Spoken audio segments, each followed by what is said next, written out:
Welcome to Exploring Alaska Native Voices, a show about the evolving character of Alaska Indigenous life in a world society. As this song says, come together, all as one.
My name is Belen Cook.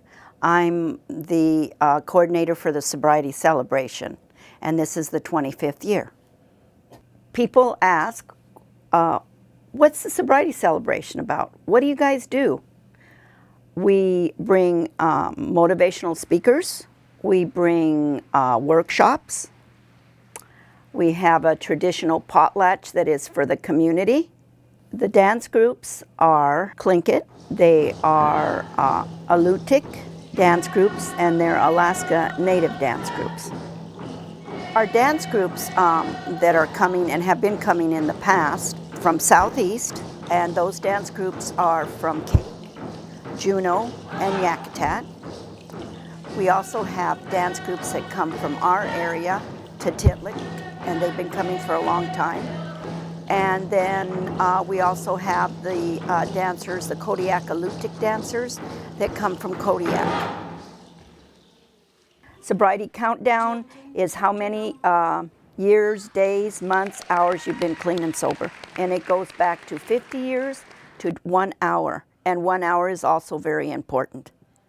I should introduce myself appropriately. My name is Gidza Haltoon. I'm from Tlitlatanitz, Maitsitsu, Idadalna. I'm the Caribou clan. I'm from the interior of Alaska, Athabaskan. But I remember either that first or second year when I was here as a senator and sitting up on the bleachers and down here the master of ceremonies saying, those that are 50 years sober free, come on down. People stood in a line, 30 years, 20 years, 10 years, 5 years, 1 year, 6 months, 1 month, 1 day. And I looked around and I thought, who would walk down for 1 day? Who would say, I've been sober 1 day? And I remember a young girl way up on the top here, walking down and saying, me, it's me. I never forgot that young girl, because that young girl meant more to me saying, I've been sober 1 day, than the person that said, I've been sober 50 years. You think of the courage that she had to have, because I'm sure she lived here in Cordova, to say, I'm here before you to say, I've been sober 1 day. I remember when we talked about sobriety, and we said, what should we name this group? And our very wise traditional chief said, Daga. Daga. D-A-A-G-A. Daga. Get up. Get up. Don't sit back and listen. Don't sit back and woe be me. Get up. Have action. Put that hand out. Help our young people. Be a role model to our young people. Get them out here. Shake this floor. Shake our ancestors. Get the movement going. So they know that they're not alone, that we collectively here are helping the ancestors to keep us alive and well. But let's, when the dancers come in, or even when the speakers come in, be loud, stomp your feet, wake up our ancestors. Let's be heard for our sobriety, for all of us. Anabasi.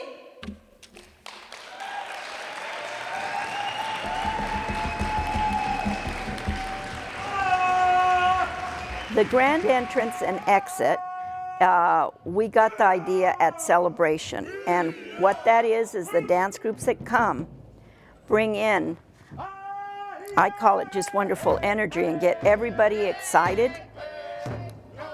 And they dance through and then they dance out.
Candlelight Vigil was started many years ago to individuals, families that have lost friends, family members from substance abuse, domestic violence, and then it's also now grown to family. This Candlelight Vigil impacts communities because it's a way of them to heal when they acknowledge their loss. So Gunashishawa for mentioning those that have passed on, and we remember them, and that we go through the process of letting them grow with our ceremonies. We all are different in our different cultures, but part of it is the remembrance, just as it is important to talk about anything in regard to substance abuse and sharing it with your friends or attending AA. We very much encourage you to do so, because we've lost so many to it, just as the theme of the Sobriety Memorial Potlatch. So Ganesh Cheesh to all of you. Thank you. How We also go into the grade school and the high school. Throughout the history of the Sobriety Celebration, we've had speakers, and we've also had dance groups. And this year, it will be our keynote speaker that will be there, Gene Tagabon. And he will do storytelling. How many of you are storytellers? Storytellers! Yeah! And that is...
I'm Eyak. I'm from Kenai, Alaska.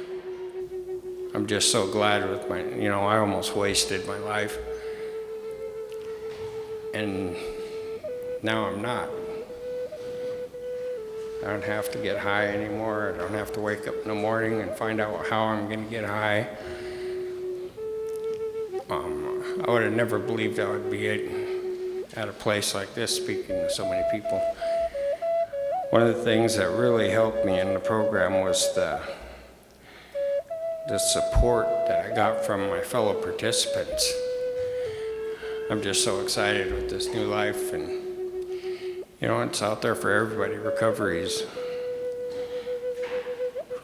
possible. That's the famous quote. In the NA program, they got so many different quotes and everything. The one that I liked best is, we keep what we have by giving it away. That's what I want to do with the rest of my life, is give away this recovery I have now. And the feeling I have every morning when I wake up, I'm going to feel just the same when I go to bed as I did when I woke up. Great. Every day is a gift. That's all I have.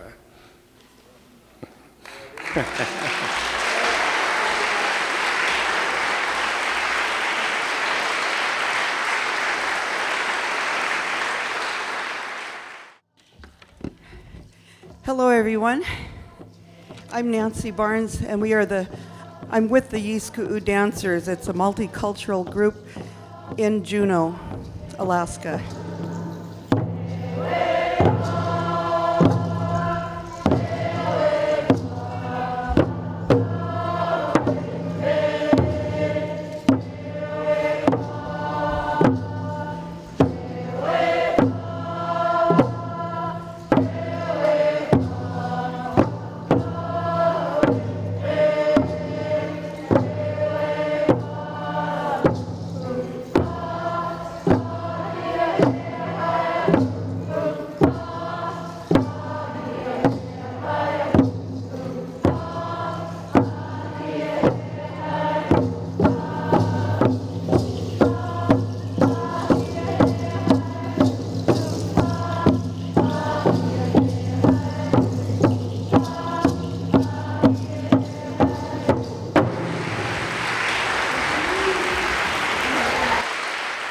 Hi there.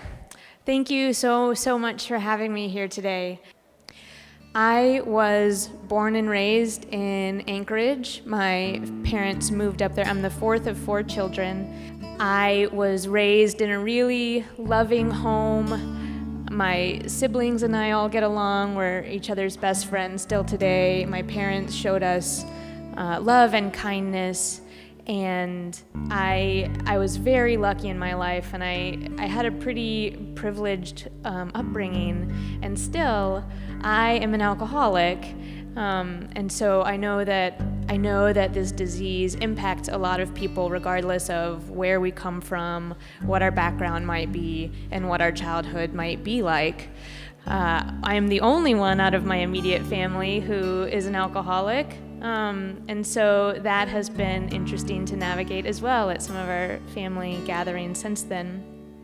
I have been sober since 2009, and I'm just super grateful every day for my sobriety. The first time that anyone told me I might be alcoholic was when I was in college, and I went to go see a mental health counselor about some of the things I was experiencing. And I wanted to talk about the actual incidents, the things that happened, and he wanted to talk about alcohol. And he said, "You're an alcoholic." I said, "You're not hearing me. This is what I want to talk about, this stuff over here." And he said, "No, you're an alcoholic." And I wasn't ready to hear it. And so I gave up drinking for Lent that year. So for 40 days, I didn't have a drink of alcohol. And I thought an alcoholic surely couldn't do that. So I'm going to prove to myself and to him and everyone else that I don't have a problem.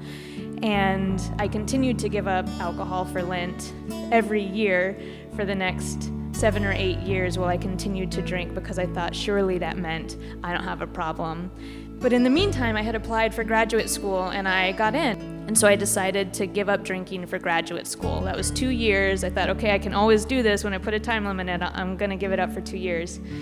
And so I did, and I was able to stop drinking, but the anxiety didn't go away, and the anxiety just got tighter and tighter until I felt like I couldn't even take a deep breath anymore.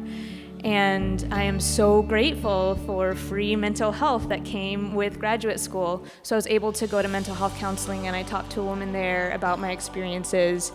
And unlike that first gentleman I spoke with 10 years earlier, she did a really wonderful job of slowly bringing up the fact that maybe alcohol was the cause of a lot of my problems, and that maybe, just maybe, I'm an alcoholic and it's not something I can participate in. And she had me read the 12 steps of Alcoholics Anonymous out loud to her, and I only got to about step 5 before I just started weeping. And she convinced me to go to a meeting. She said, "You don't have to be alcoholic to go to a meeting. They have open meetings. You can just go and listen and see what you hear." And I went to my first meeting, and it was a huge meeting. There were over 100 people there. And a gentleman spoke first and shared his story. And it was so crazy. It was like a movie. I was like, how is this person even alive? I don't relate with this at all. That's not my story. And then there's a break to get coffee and tea. And then a woman spoke, and she shared her story. And the details were different, but that was me. Her story was my story. She talked about how she felt. She talked about all of the fear and all of the shame. And I knew those feelings. And I knew then that I was right where I belonged. I I could barely kind of make it out of that room while like trying to keep it together, and we all prayed in a circle at the end, and I couldn't look anybody in the eyes, and I was just trying to get out of the building before I kind of broke down, and I got to my car and I just cried and I cried. And it was really difficult to accept, especially because I am the only one in my family who drinks that way and who experiences this. But at the same time, I also had this tiny, tiny glimmer of relief, because then I had an excuse to not drink anymore. You know, if somebody ever was going to challenge that, or if there was social pressure, I could just say, no, I can't. I'm different than you. I'm an alcoholic, and I can't drink like you. It's easier now, looking back, to talk about that relief, because I probably didn't feel very much of it at the time. That first year in sobriety especially was super challenging. It was not like a made-for-TV movie that we see sometimes, or there's like a montage and a fun song and the person suddenly like gets clean and sober and everything's going great. It was not like that. It was very hard for me, and it took work every day. The way that I got sober was Alcoholics Anonymous. I also went to mental health counseling. I also went to a peer support group through my school that was not AA based. And I met with my sponsor every week. I put in hours and hours of work because I knew that that's what it was going to take for me, because I knew how strong of a pull it was for me. But the harder I worked at it, and the more time I put in, and the more hurdles I got over, the first Christmas going home without drinking alcohol, and the first Thanksgiving celebration, and the first Easter, all of these things without drinking alcohol, the easier it got. And the more people I met who were also sober, and the more of that I got to experience, the more community I got to experience, the easier it got. And about 3.5 years into my sobriety, I moved back home to Anchorage. I had finished graduate school, and I found a job in Anchorage, and so I moved back home. I think that's pretty much all I have to share with you. I can't speak highly enough to the gifts that sobriety has brought to my life. One of which, not the least of which, is getting to be here with all of you today and getting to celebrate this weekend with all of you. So thank you again to Belen for inviting me, and thanks very much for everyone being so welcoming.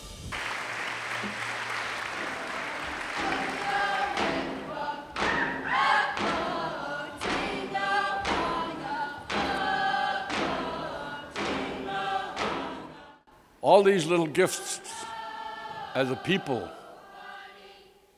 you've shared this past few days. Your stories, your songs, your testimonies, your love, your caring.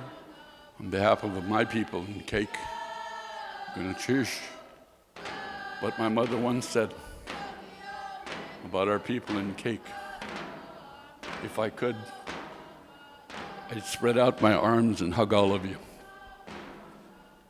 for the love that you do for the people that you serve. Thank you very much. Ooh,